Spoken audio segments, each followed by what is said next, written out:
The story of the Judge's House.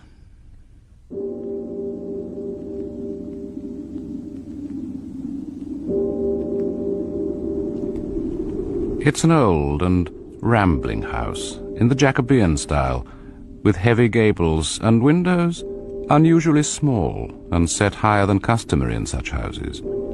It is surrounded, entirely surrounded, with a high brick wall, massively built. Indeed, it looks like a fortification, and this impression is deepened by the presence on the roof of a small round tower of weathered stone, which houses an old alarm bell.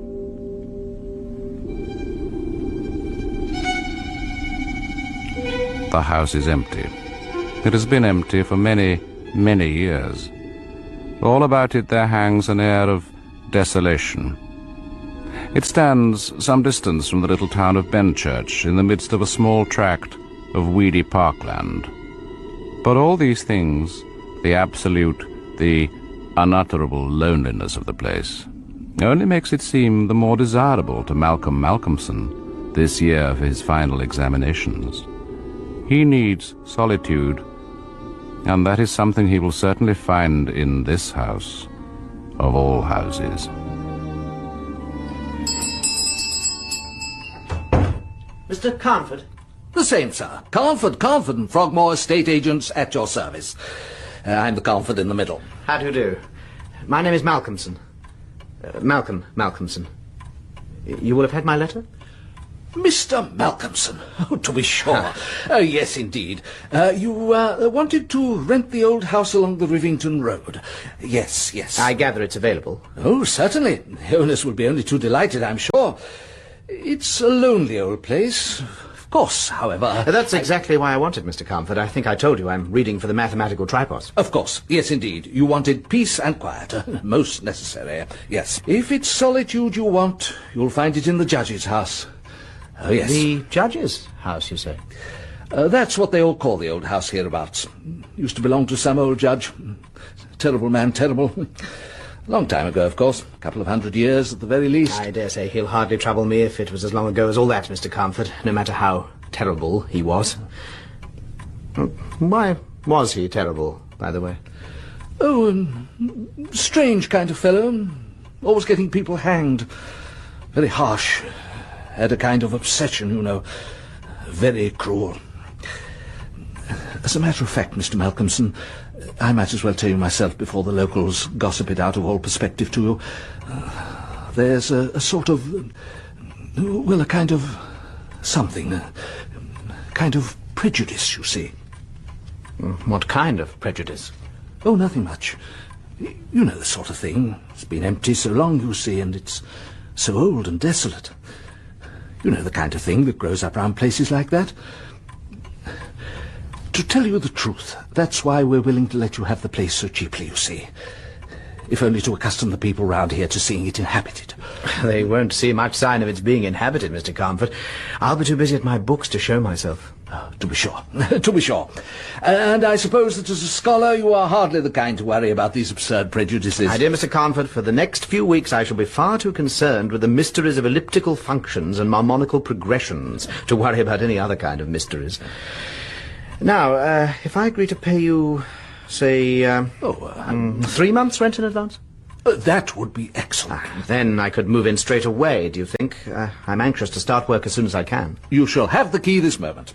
Oh, and could you perhaps recommend some local woman who could come in to keep the place clean for me and do some simple meals? I have the very woman you want, Mr. Malcolmson. She was in here only yesterday asking if I could find any work for her. Let me see now. I have a note of her name somewhere. Oh, and Mr. Carnford, I must get someone to bring my things up from the station. Oh, certainly. Try Tovey and Sprott in Bridge Street. They're the best, I think. Right. Yes. Mrs. Dempster. That's it, Mrs. Dempster. Mrs. Dempster? Yes, sir? Mrs. Dempster, I've decided to have most of my things in the dining room here. Yes, sir. It's big enough, you see, and I can work at the table here beside the fire. And my little folding bed will fit nicely into that corner over there. Yes, sir. But it's not a very cheerful room for you, sir. Oh, I dare say I shall manage, Mrs. Dempster. I'll be too busy to notice if it's cheerful or not. Yes, sir. All them old portraits and things on the walls is pretty dull for a young man like yourself, sir. There ain't none of them what you'd say handsome, sir. Better and better. I wouldn't want my mind distracted by a gallery of young nudes, for instance. No, sir. I suppose not. You know what that is, sir, of course. Some kind of bell rope, from the way it's hanging. Yes, sir. That there alarm bell on the roof, sir. Runs right up, it does, through the ceiling. They do say... Well, never mind, it's only gossip. I remember that old bell ringing once, sir. Caused a dreadful stir in Benchurch. Dreadful. Ringing away. You mean of its own accord? Oh, no, sir. There was folk living in the house in them days, sir. I reckon it were about 50 year ago, near enough. I was only a girl myself. Some young folk tried it on for a lark, I suppose. Well, I'm hardly likely to want to try any larks, Mrs. Dempster. You might need it for other things, sir. What, for instance? Well, some says one thing, some says another, sir. It ain't for me to tell tales. Still, all the same, no kin of mine would sleep here of a night, sir, bell or no bell. There ain't nobody lived in this house for 50 year. Not since those young folk went away. And there's no telling why they did go away, sir. No, indeed, Mrs. Dempster. No telling. So perhaps you had better not tell me yourself, eh? Now, have I got everything, I wonder? A screen, sir. I reckon you'll need a screen. What for? Put round your bed. There's one upstairs, I'll fetch it down. It's very draughty in this big room. You'll need a screen. Though, mind you, I wouldn't like a screen myself, with all kinds of things to put their heads round the sides and over the top to look at me. Mrs. Dempster, you're not afraid of ghosts, are you? Well, no, sir. At least maybe not what you'd call ghosts. There ain't really such things as ghosts, I always say. Ghosts is always something else than what folks think they are. Ghosts is creaky doors and rats and mice and beetles and such. Here, look at that old wainscot round the wall there. There's rats in plenty there, if you ask me.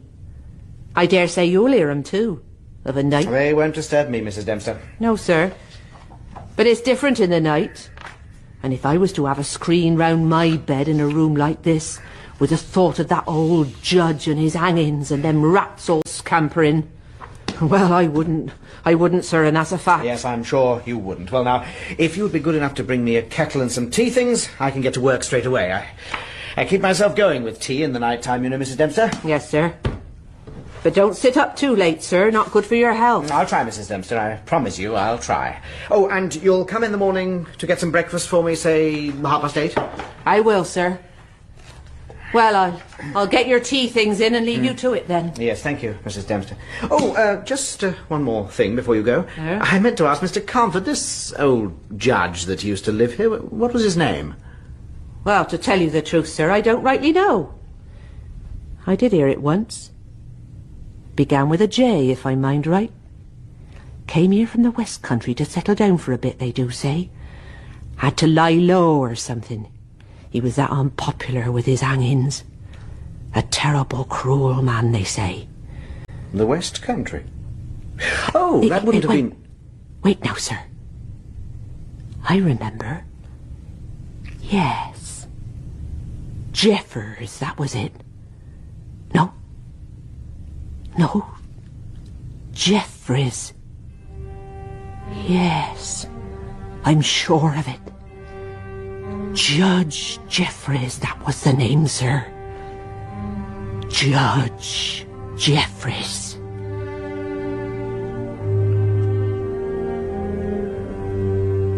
Sir Malcolmson, well pleased with the success of his plan to find solitude, settled down for his first night in the judge's house. With his books piled on the table, he put fresh wood on the fire, trimmed his oil lamp, and settled himself to a spell of hard work. He went on without a pause until about 11 o'clock, and then stopped to make himself a cup of tea. The rest was a great luxury to him, and he enjoyed it with a sense of voluptuous ease. The renewed fire leapt and sparkled, and threw strange shadows through the ancient gloomy room. He sipped his tea and revelled in the sense of his isolation. And then, only then, did he begin to notice the little rustling, whispering sound that was filling the air. God! Rats! The place is full of rats. Old Mrs. D was right. Surely they can't have been at it all the time I was reading. I must have noticed them. They're busy enough now, at any rate. What was it the old soul said? Rats is ghosts, and ghosts is rats. Well, I reckon it's just their way of welcoming a stranger. They've been lonely for too long. That's what it is. Don't worry, my small friends. Don't worry. I've come to keep you company now. Don't worry. He smiles to himself and picks up the green-shaded oil lamp from the table. He goes round the room, wondering that so beautiful an old house had been so long neglected. The carving of the oak on the panels of the wainscot is magnificent. The old portraits above are fine and mellow, although most of them are too heavily covered in dust for him to be able to make out much detail. Here and there he sees some crack or hole that is blocked for a moment by the face of a rat, its bright eyes glittering in the light.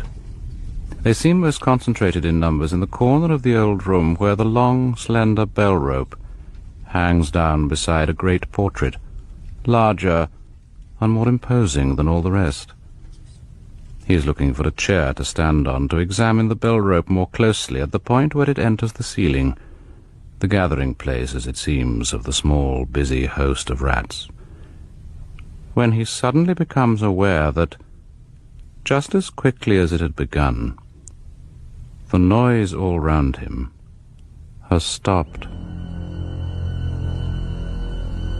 He stays poised in his movement, disturbed unaccountably by the sudden quiet, and in an instant, in spite of his self-possession, a tremor of uneasiness passes through him.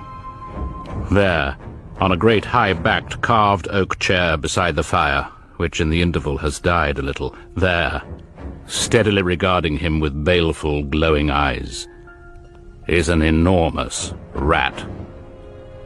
He recovers himself immediately and makes as if to drive it away. It does not stir, but shows its great white teeth in anger, and its cruel eyes shine in the lamplight with an added vindictiveness. He seizes the poker and runs at it to kill it, but with a flashing glance that is the very essence of hate, it jumps on the floor, runs across the room, and scampers up the rope of the alarm bell to disappear behind the great portrait. Malcolmson stands in the silence, the poker in his hand, half ashamed of his fear, watching the rope still gently swaying. He shrugs and goes back to his table, and in a little while is so immersed in his studies again that the whole incident is forgotten.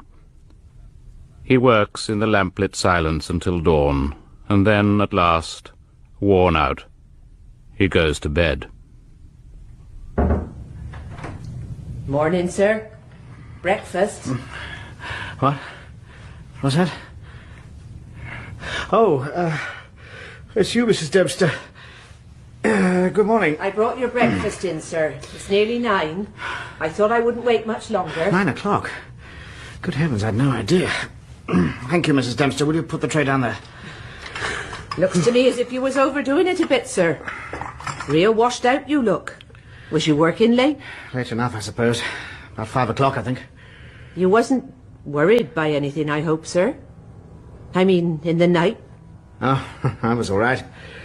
You had the truth of it when you said the place was full of rats, Mrs. Dempster. They had a regular circus in here last night. Rats. Ugh. I don't hold much with rats, sir. Dirty things. There was one wicked-looking old devil sat up in that old chair by the fire there. Then went running off the bell rope. I didn't much like the look of him. Better take care, sir. Maybe it wasn't only an old devil. Maybe it was the old devil. Mrs. Dempster, I believe you're not as enlightened as I thought you were yesterday. I believe you think there might be things here after all, in spite of what you said. Well, it's all very well for you young folk to laugh, sir. It's just I don't hold with nosing into things too much. There's things it's better not to laugh at, if you ask me. Anyway, if I was you, I'd get some rat poison. Though if it was the old devil, I dare say you wouldn't get rid of him with that. He won't worry me, Mrs. Dempster. Not when I have a good set of problems in thermodynamics to keep my mind busy. Oh, by the way, there's something I want you to do for me today. You could fit it in during my walk this afternoon, perhaps. Anything you want, sir. What is it? Will you dust those old portraits? I want to have a good look at them. Especially that big one there, the one beside the bell rope. Will you do it? Yes, sir. Just as you say. If you want it, sir. If you really want it.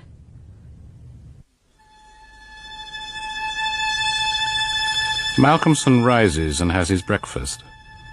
Outside, the weather is damp and unpleasant, and so he passes the time in further study. In the afternoon, the skies clear a little, and he goes for a walk into Benchurch by way of taking exercise. He stays rather later than he'd intended, so it's after dark when he gets back to the house. Mrs. Dempster has gone, leaving a cold supper for him on a tray.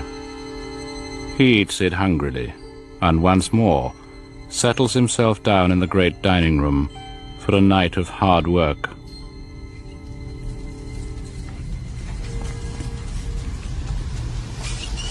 This time, the scampering of the little army of rats begins earlier, and they disturb him more than they'd done the previous night.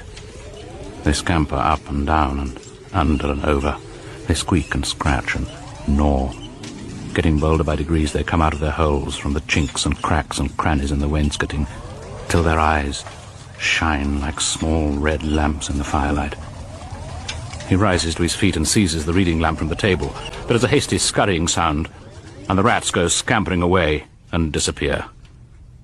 And again, as suddenly as it has begun, he discovers that the endless gnawing and squealing ceases, and he's all alone, in utter silence, his heart beating faster than normal, and as he draws a deep breath to steady himself, a long, strange thrill of fear goes through him.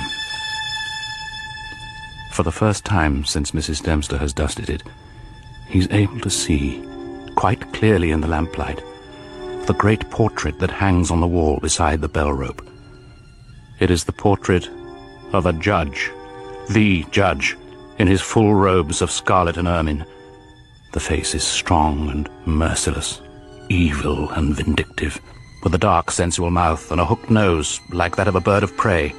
Yet what disturbs the young man most is that the judge in the portrait is seated in a high-backed chair of carved oak beside a great stone fireplace, and behind the judge, hanging down from the ceiling, its end lying coiled on the floor, is a rope, a hangman's rope. The room in the portrait is the room in which he stands. The rope in the portrait is the bell rope. He had thought it unusually supple when first he'd seen it, the end of it worn and smooth, as if from much movement in a running noose. He swings round towards the fireplace to look at the actual counterpart of the chair in the portrait, and he recoils in such fear that the green-shaded lamp nearly falls from his hand. In the armchair, the judge's armchair, sits the enormous rat he had seen there the night before, and its eyes, as they regard him, have a peculiar brilliance, They glow with an unutterable malignance. He has seen those eyes before. They are the eyes, the identical eyes, small, cunning, intolerably evil, in the portrait above his head. For an instant he stands frozen.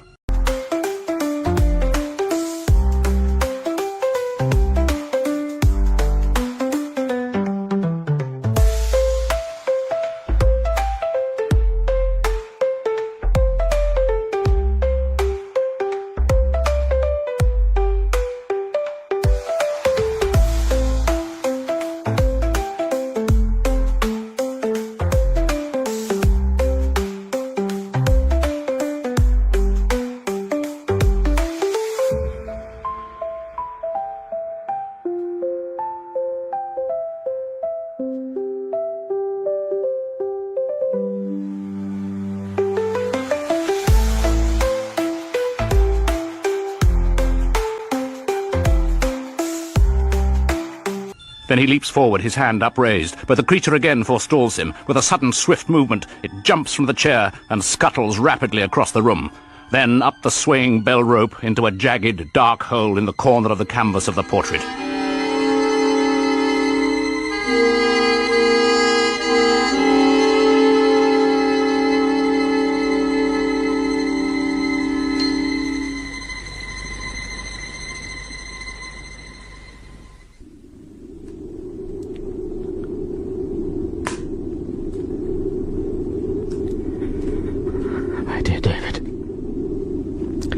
It is nearly 2 a.m.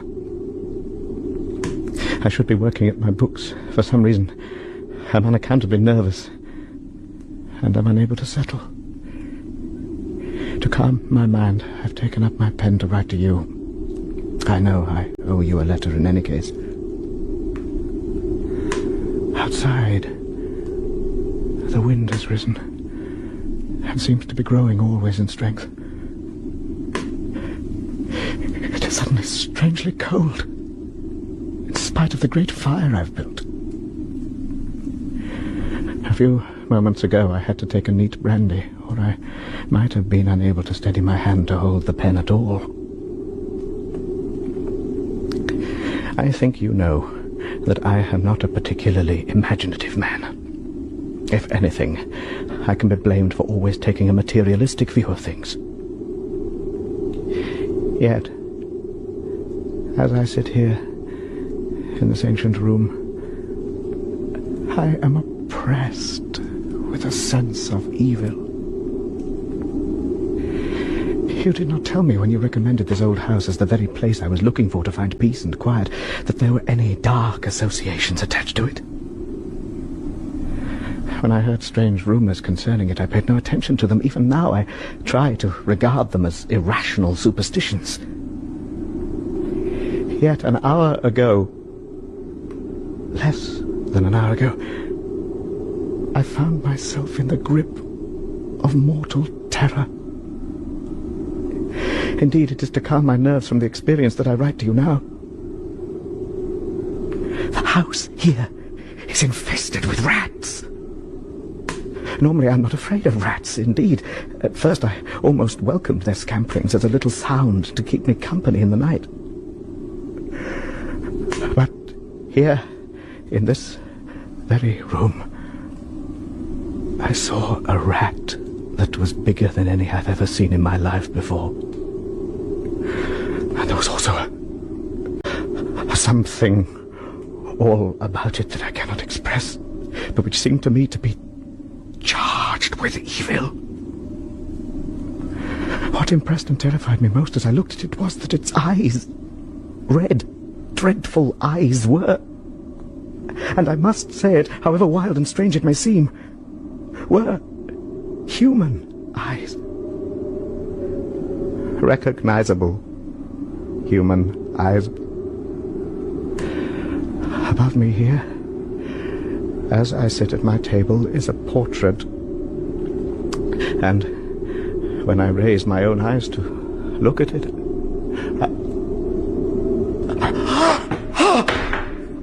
No! No! Oh my God! No! shrouded glow of the lamplight, 1,000,000 little eyes regarding him. From every crack and cranny, unwinkingly they gaze.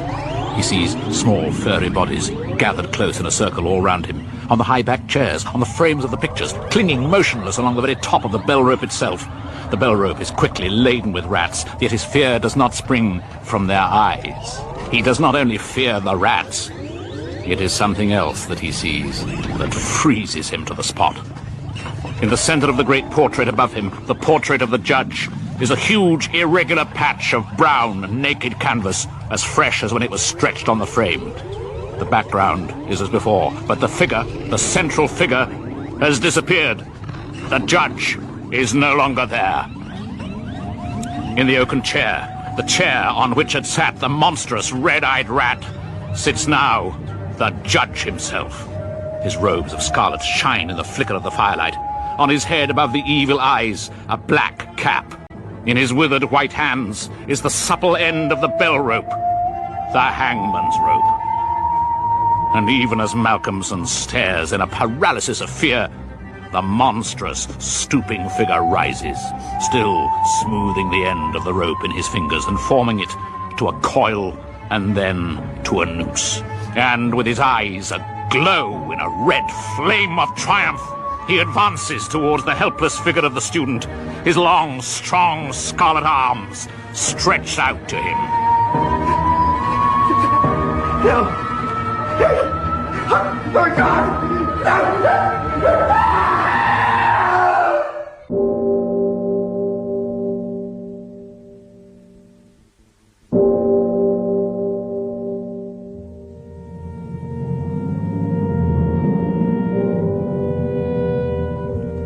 When the alarm bell of the judge's house sounds out across the countryside, a startled, huddled crowd assembles, led by an anxious Mrs. Dempster.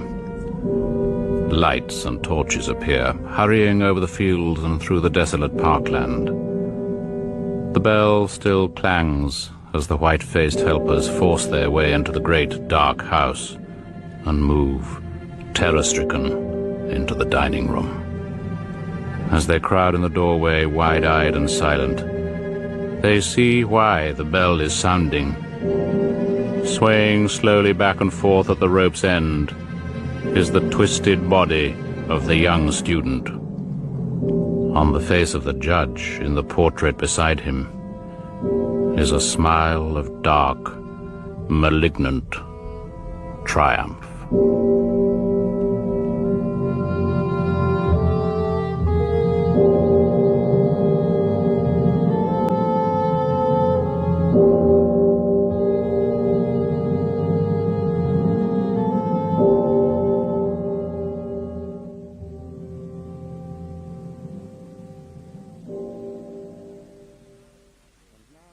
And now, sadly, it's time to bid you au revoir, as I return once more to the depths of Broadcasting House.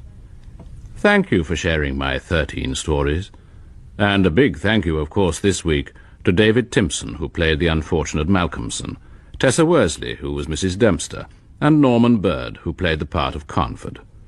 The story was written by Bram Stoker, adapted by John Keir Cross, and directed by Jerry Jones. My name is Edward de Souza, your man in black, bidding you au revoir.